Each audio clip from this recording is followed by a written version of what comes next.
por Deus e com muita sabedoria, o irmão Swaggart reuniu esses comentários bíblicos para ajudar os crentes. Os comentários da Bíblia, elaborados por Jimmy Swaggart, podem ser considerados um dicionário bíblico, uma enciclopédia bíblica. Com esses recursos, você terá a oportunidade de se aprimorar. Para fazer o seu pedido, ligue ou visite o site.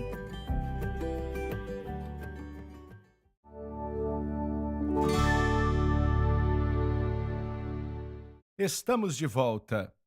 Algo é certo, continuando de onde paramos antes do intervalo. O Senhor deu ao apóstolo Paulo o significado de tudo isso, cada detalhe. E eu acredito que o que Simão Pedro aprendeu e os outros também aprenderam de Paulo. O Espírito Santo verificou aquilo que o que eles estavam ouvindo vinha do Senhor, vinha do Espírito Santo.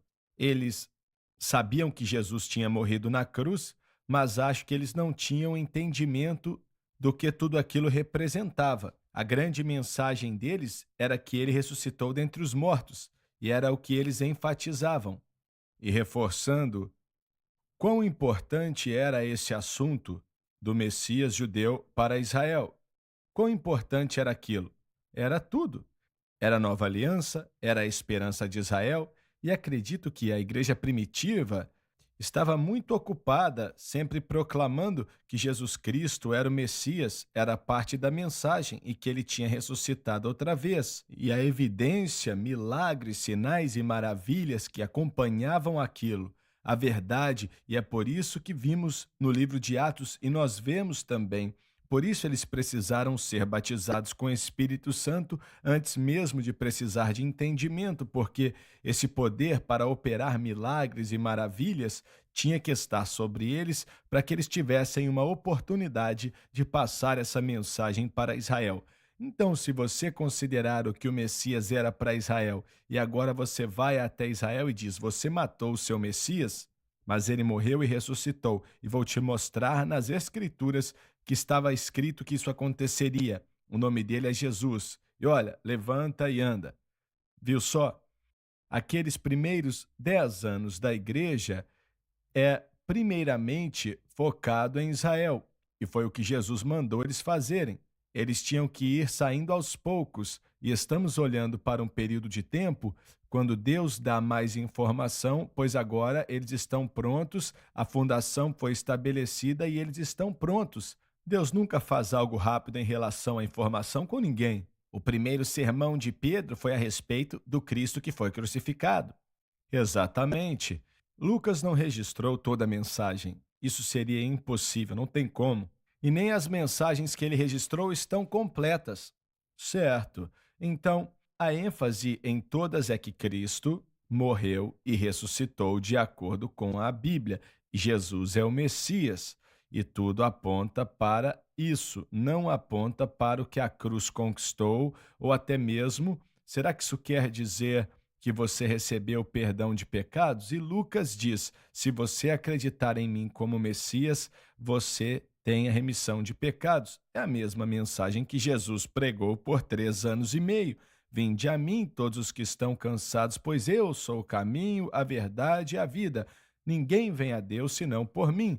Então ele se apresentou para Israel como Messias e a igreja primitiva continuou levando aquela mensagem, mas quando o assunto era ensinar a igreja sobre os detalhes e expandir esses detalhes para os gentios, precisamos de um Paulo que entende os detalhes. Ele foi o primeiro teólogo da igreja e foi algo muito necessário, algo mais do que o pescador, algo maior do que sinais e maravilhas. Precisamos de um pensador que pode pegar a antiga aliança e dizer: isso é o que Deus queria para nós, é isso que quer dizer, e caminhar em todo o poder que ele tinha e que a igreja primitiva estava caminhando nele, e ser aquele que traz o conhecimento. É o que o teólogo faz. Ele foi o primeiro teólogo da igreja.